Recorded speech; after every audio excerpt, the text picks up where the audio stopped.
जी, नकारात्मक शक्तियों के बीच सकारात्मक कैसे रह सकते हैं?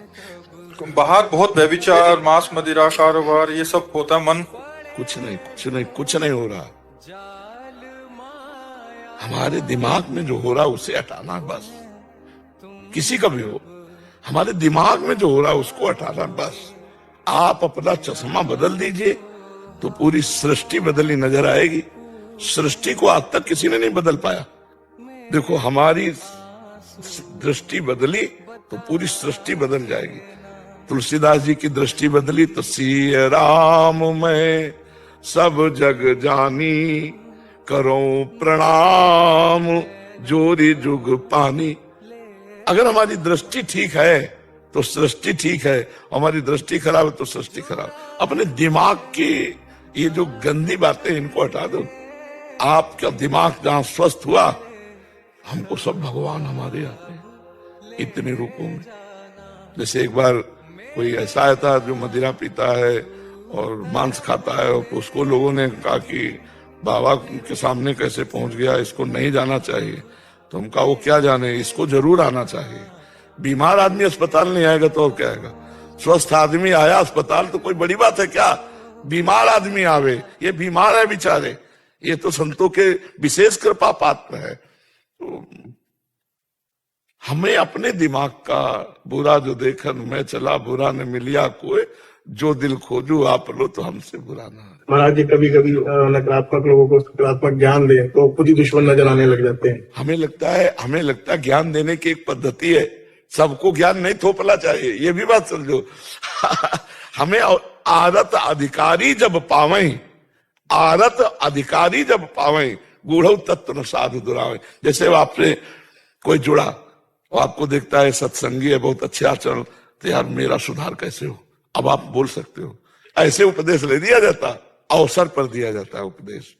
या वो अधिकारी होकर, पिपासु होकर, जिज्ञासु होकर आपके वचन पीना चाहता है, आपके वचन समझना चाहता है, तब दिया जाता है। ऐसे नहीं तो मौन रह जाता है, ऐसे थोपा नहीं जाता। अपनी भक्ति, अपने ज्ञान को किसी के ऊपर थोपा नहीं जा सकता। वो पिपासु है, जिज्ञासु है, तो फिर दिया जाता है।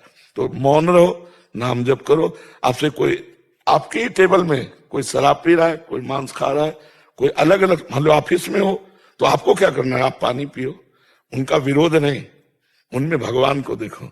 और ये माया की लीला चल रही, कहीं कोई विस्फोट नहीं, कहीं कोई परेशानी। लंका में रह के उत्तम भक्ति भी भीषण जी ने कर ली। रावण के प्रधानमंत्री भी थे, भाई तो थे ही, प्रधानमंत्री भी थे, तनिक भी राक्षसी भाव नहीं था, और रावण के भाई हैं, उत्तम भक्ति को प्राप्त हो गए। तो जो रहीम उत्तम प्रकृति का कर सकत कुसंग, चंदन विष व्यापत नहीं लपटे रहत भुजंग। अगर उत्तम प्रवृत्ति है तो हमारा कोई क्या बिगाड़ लेगा? आपको अपने को मजबूत करो, आप अपने को ठीक करो, अपने पैरों में जूते पहन लो। पूरे संसार में कारपेट बिछाने की जरूरत नहीं है। ले, कहां तक बिछाओगे कारपेट? अपने जूते पैरों में डाल लो तो आपका पैर सुरक्षित हो। अपनी दृष्टि सुधार लो, संसार सुधर गया। सृष्टि कैसी? बोले जैसी तुम्हारी दृष्टि, जाकी रही भावना जैसी, प्रभु मूर्त देखी तैसी।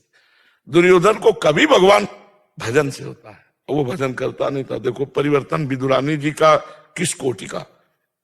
अभी देखा नहीं श्री कृष्ण को, केवल आवाज आई श्री कृष्ण आए हैं।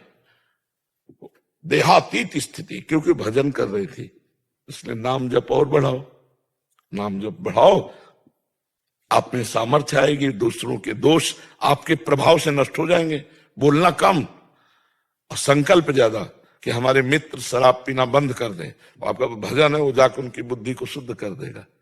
जैसे लोग, हजारों लोग कहते हैं कि हमारा मांस छूट गया, शराब छूट गई, हमें लाभ मिला, तो हम किसी के घर जाके थोड़ी कहते हैं यहीं से।